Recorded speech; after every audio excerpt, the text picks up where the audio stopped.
चलिए अब रुक करते हैं विस्तृत खबरों की ओर और आपको बता दें प्रदेश के विधायकों को आज बड़ी सौगात मिली है। सीएम अशोक गहलोत ने सीएमआर से बहुप्रतीक्षित विधायक आवास योजना का शिलान्यास किया है। सीएम ने हाउसिंग बोर्ड की एआईएस रेजिडेंसी समेत कई और योजनाओं का भी शिलान्यास किया है।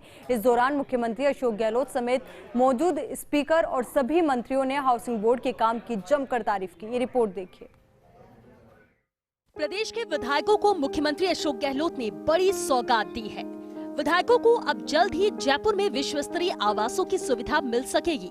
सीएम गहलोत ने विधायक आवास योजना को ऐतिहासिक बताया और कहा कि स्पीकर सीपी जोशी, यूडीएच मंत्री शांति धारीवाल और नेता प्रतिपक्ष गुलाब चंद कटारिया की इच्छा शक्ति से ही ये प्रोजेक्ट शुरू हो पाया है। सीएम ने कहा कि अगर विधायक अपने क्षेत्र से आए लोगों को सही से बिठाकर चाय पानी नहीं पिला पाए तो बड़ा मलाल होता है। ये तभी संभव हुआ तब एक इच्छा शक्ति के साथ में आगे बढ़ा गया और इच्छा शक्ति हमारे स्पीकर साहब सीपी जोशी जी की, मुख्य रूप से धारीवाल जी की और कटारिया जी का सहयोग, क्योंकि ये अपने सरकार जब थी भारतीय जनता पार्टी की तभी प्रयास हो रहा था और वो संभव नहीं हो पाया। पर जिस रूप में ये बात जब शुरुआत हुई और आगे बढ़ते बढ़ते हो सकता है पिछली गवर्नमेंट की तरह ये भी 5 साल निकल जाते और ये प्रोजेक्ट नहीं बन पाता।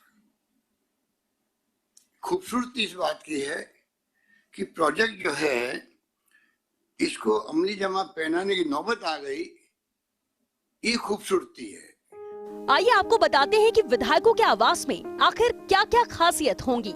ऐसे होंगे माननीयों के आवास। प्रोजेक्ट में कुल 160 फ्लैट्स बनाए जाएंगे। फ्लैट्स 4 BHK होंगे। निर्मित एरिया 3200 वर्ग फीट। अपार्टमेंट में club house, swimming pool, meeting room, conference room, waiting room की भी होगी सुविधा। 8 मंजिला इमारत में 2 मंजिला बेसमेंट पार्किंग। बेसमेंट पार्किंग में 1200 गाड़ियों के लिए व्यवस्था। वहीं शिलान्यास कार्यक्रम में सीएम अशोक गहलोत ने कॉन्स्टिट्यूशनल क्लब को लेकर कहा कि इस क्लब के भी शानदार निर्माण की जरूरत है। उन्होंने यूडीएच मंत्री शांति धारीवाल को दिल्ली में बने क्लब को देखने के लिए टीम भेजने के निर्देश दिए। ये बहुत ही अच्छा सुझाव है और कॉन्स्टिट्यूशनल क्लब जो है, धारीवाल जी मेंबर पार्लियामेंट रहे हुए हैं, इनको तो मालूम है कि कॉन्स्टिट्यूशनल क्लब में आज भी वहाँ मीटिंग होती रहती है। हॉल भी वहाँ बना हुआ, रेस्टोरेंट भी बने हुआ। अब तो बहुत बड़ा बदलाव हो गया। वहाँ के मेंबर पार्लियामेंट ने एक कमेटी बना दी है, वह चुनाव होते बाकायदा। मैं तमाम हमारे एमएलए साहबान कहना चाहूँगा कि कॉन्स्टिट्यूशनल क्लब है, ये एक प्रकार से वर्तमान विधायकों के लिए भी है और भूतपूर्व विधायकों के लिए भी है। उनकी मेंबरशिप भी इस प्रकार से करेंगे धारीवाल जी और अध्यक्ष जी बात करके कि ये मतलब वो मेंबरशिप भी लेंगे। चुनाव भी दिल्ली में चुनाव होने लग गए हैं, बाकायदा सारी सुविधाएं, रेस्टोरेंट की भी, मेडिकल फैसिलिटीज की। अगर आपको मीटिंग करनी है, चैम्बर मीटिंग, चैम्बर बना दिए गए वहाँ पर ऑन कॉस्ट, बहुत अच्छे ढंग से। मैं चाहूँगा कि धारीवाल जी भेजे टीम को वहाँ दिल्ली भेजे और उनको ढंग के दिखवा के लिया है कि वहाँ क्या क्या क्या सुविधा हो रही है, हमें क्या आवश्यकता है।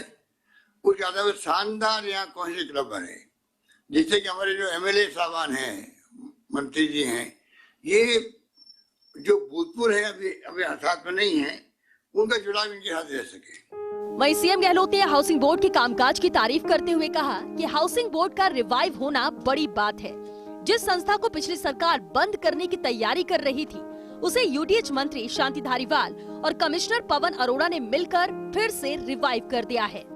जिस प्रकार हाउसिंग बोर्ड को वापस रिवाइव किया है, ये बहुत बड़ी बात है, क्योंकि हम जब विपक्ष में थे तो रोज सुनते थे हाउसिंग बोर्ड बंद करने की नौबत आ रही है। जिस रूप में वापस आके उन मकानों को 50% रेट में बेचा गया है, गरीबों को भी, मिडिल क्लास के लोगों को भी, बहुत बड़ा डिसीजन था वो भी। और आज 3000 करोड़ रुपए इकट्ठे हो गए, 9000 करोड़, 9000 के आसपास मकान बिक गए। तो ये तमाम फैसले तभी हो पाते जब आप बोर्ड डिसीजन लो। आज रिवाइव हो गया वापस हाउसिंग बोर्ड। वही स्पीकर सीपी जोशी ने संबोधित करते हुए खुद के पहली बार विधायक बनने से लेकर अब तक के अनुभवों को साझा किया। उन्होंने मुख्यमंत्री का आभार जताते हुए कहा कि ये फैसला तब तक मूर्त रूप नहीं ले सकता था जब तक सरकार इस प्रोजेक्ट के लिए वित्तीय स्वीकृति नहीं दे। स्पीकर सीपी जोशी ने housing board commissioner Pawan Arora की तारीफ करते हुए कहा कि वे एक उत्साही अधिकारी हैं। धारीवाल साहब और पवन अरोड़ा जी और यूडीए सेक्रेटरी, कानून हम बनाते हैं और कानून बनाने में ये जो अनुभव है उन अनुभवों का लाभ मिलना चाहिए। नगर पालिका, नगर निगम, यूआईटी, उसमें बहुत से प्रोजेक्ट इसलिए कंप्लीट नहीं हो सकते कि वहां हम अति कम्युनिटी को हटाने में असफल रहते हैं। जुडिशरी आ जाती है, स्टे मिल जाता है और प्रोजेक्ट की कॉस्ट बढ़ जाती है। तो प्रोजेक्ट की कॉस्ट नहीं बढ़े, उसका एग्जाम्पल ये है कि हमने 50 लाख से 30 लाख रुपए किए, हमने 50,000 रुपए का हाउस रेंट किया। तो टोटल प्रोजेक्ट की कॉस्ट जो हम सितंबर 2023 में कंप्लीट करेंगे और वही प्रोजेक्ट यदि आगे बढ़ जाए और एस्केलेशन हो जाए तो मैं समझता हूँ कि जो मॉनेटरी गेन है वो हमारा खत्म हो जाता है। तो ये एक आइडियल एग्जाम्पल है कि प्रोजेक्ट की कॉस्ट के अंतर्गत हम किसी चीज को कैसा करें। मैं समझता हूँ कि ये एक राजस्थान के समय में, आने वाले समय में उदाहरण बने, ऐसी मैं आशा करता हूँ। कार्यक्रम को मंत्री शांति धारीवाल, गोविंद सिंह डोटासरा और नेता प्रतिपक्ष गुलाब चंद कटारिया ने भी संबोधित किया और कहा कि इस प्रोजेक्ट के पूरा होने के बाद सभी विधायक एक साथ रह सकेंगे। वहीं डोटासरा ने हाउसिंग बोर्ड मुख्यालय में हुए कार्यक्रम को याद करते हुए कहा कि कमिश्नर पवन अरोड़ा ने सीएम गहलोत की मौजूदगी में ये विश्वास दिलाया था कि वे हाउसिंग बोर्ड को फिर से ऊंचाई पर ले जाएंगे और आज उन्होंने ये काम कर दिखाया है कि ये भूमि जो है ज्योति नगर के मकान खाली करवा करके और यहाँ पर प्लानिंग की जाए। कमेटी की फिर बैठक हुई, उसमें कटारिया साहब का सहयोग निश्चित तौर पर जो है हमें मिला और मिला ही नहीं बल्कि मार्गदर्शन भी मिला कि इस प्रकार के काम को आगे से आगे बढ़ाया जाए। तो मैं उसके लिए कटारिया साहब को भी धन्यवाद देता हूँ। पर मेन बात जो है वो अध्यक्ष की थी कि अध्यक्ष जी इस बात पे तुले बैठे थे कि ये प्रोग्राम अपन को करना है। तो फिर मैं और अध्यक्ष जी दोनों मुख्यमंत्री जी के पास गए, लेकिन ताज्जुब की बात तो ये कि मुख्यमंत्री जी ने एक मिनट नहीं लगाया स्वीकृति देने में, 1 मिनट नहीं लगाया और लगा करके कहा कि तो जरूर बनाओ। बोले बिल्कुल बनाओ, क्योंकि ये लोकतांत्रिक परंपरा के अनुसार राजनीतिक सद्भाव के लिए ये आवश्यक है कि एक ही स्थान पर सारे के सारे विधायक रहें ताकि उनमें सद्भाव बढ़ता रहे, उनमें मेलजोल बढ़ता रहे। कि माननीय मुख्यमंत्री जी जब हाउसिंग बोर्ड में गए थे तो पवन अरोड़ा जी ने कहा था कि धारीवाल साहब के नेतृत्व में हम इस हाउसिंग बोर्ड को वापस उन ऊंचाइयों पे पहुंचाएंगे और आपके सपने को साकार करेंगे। तो निश्चित रूप से ये सपना साकार हो रहा है। आज एमएलए हाउसिंग बोर्ड के उसमें रह रहे हैं, वरना सर ये एक बात थी जब 2008 में मैं एमएलए आया, उससे पहले भी लोग कहते थे नाम मकान का दे दो लेकिन खाली प्लाट दे दो जिससे हम हमारे हिसाब से बना लें, और हाउसिंग बोर्ड के मकानों को तोड़ करके और फिर नए मकान बनाते थे।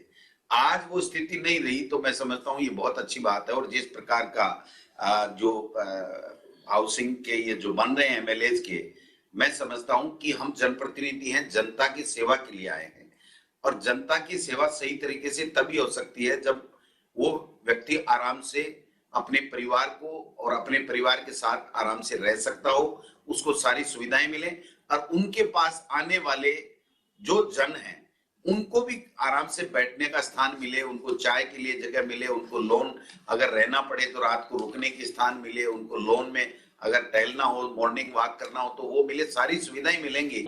इस सुविधा के कारण से उसको व्यक्तिगत जीवन के भी बहुत कुछ आनंद मिल गया और फिर आपने 4 बेडरूम रख करके निश्चित रूप से हमारे क्षेत्र से आने वाले लोगों को भी एक आश्रय स्थल मिल गया कि कम से कम एमएलए साहब के जाऊंगा तो थैला रखकर नहा धोकर सोकर अपना काम करके जा सकूंगा। तो मैं सोचता हूँ जो कमी मुझे 40 साल में जो अखरी थी उसकी पूर्ति आपके इस प्रोजेक्ट से हो रही है। और पवन जी आपको धन्यवाद इस बात को कि इस प्रोजेक्ट को जिस ढंग से आगे बढ़ाया। ये अध्यक्ष जी आप और हम सब लोग बैठे थे तो हमने जेडीओ को दिया था, जेडीओ को हमने भी प्रयास किया था, लेकिन जेडीओ के कारण से हम बहुत ज्यादा सफल नहीं हुए। फिर अगली बैठक में हमने तय किया कि दोनों एजेंसी एक ही हो गई। हमको वहां जो रखने के लिए जो क्वार्टर अलॉट किया वो भी हाउसिंग बोर्ड ने किया और यहाँ ये प्रोजेक्ट बना रहा ये भी हाउसिंग बोर्ड बना रहा। तो हाउसिंग बोर्ड ने इन दोनों की लिंक बनने के कारण से इस प्रोजेक्ट को आज 11 तारीख को अपन शुरू कर पा रहे हैं। धन्यवाद मैं सबसे ज्यादा सीपी जोशी साहब आपको देता हूँ। कार्यक्रम की शुरुआत में हाउसिंग बोर्ड कमिश्नर ने विधायक आवास योजना को लेकर प्रेजेंटेशन दिया। प्रोजेक्ट को समय से पहले ही पूरा करने की कोशिश की जा रही है। बोर्ड ने प्रोजेक्ट की मॉनिटरिंग के लिए एक डेडिकेटेड सेल भी बनाई है। सिटी पार्क, कोचिंग हब, मुख्यमंत्री शिक्षक और प्रहरी आवासीय योजना, 5 चौपाटी, ऐसे बड़े प्रोजेक्ट आपसे ही शुभारंभ कराए गए थे और मैं आश्वस्त करता हूं कि ये सभी प्रोजेक्ट अपने निर्धारित समय पर ही पूरे होंगे और माननीय हम आपके कर कमलों से ही इसका उद्घाटन भी नियत समय पर करवाएंगे। एक हमने डेडिकेटेड पीएमसी का गठन कर दिया। पीएमसी है प्रोजेक्ट मैनेजमेंट सेल। इसमें एक अतिरिक्त मुख्य अभियंता, एडिशनल चीफ इंजीनियर रैंक के आदमी के साथ नीचे और इंजीनियर देते हुए 7 व्यक्तियों का एक पीएमसी गठित कर दी है, जिसका काम केवल इस प्रोजेक्ट को ही देखना है। वो कोई दूसरा काम नहीं देखेंगे, वो डेडिकेटेड सेल है और उनका ऑफिस वहीं पे कंटेनर्स में हमने साइट पे ही बना दिया है। विधायक आवास परियोजना के साथ ही मुख्यमंत्री अशोक गहलोत ने AIS रेसिडेंसी योजना, 3 मुख्यमंत्री जन आवास योजना और जयपुर के प्रताप नगर में स्टूडियो अपार्टमेंट योजना का भी शिलान्यास और शुभारंभ किया। वहीं विधायक आवास योजना को लेकर मंत्रियों और विधायकों में भी काफी उत्साह देखा गया। विधानसभा से 79 मंत्री और विधायक वीडियो कॉन्फ्रेंस के जरिए जुड़े। Shivendra Singh Parmar, first India news, Jaipur.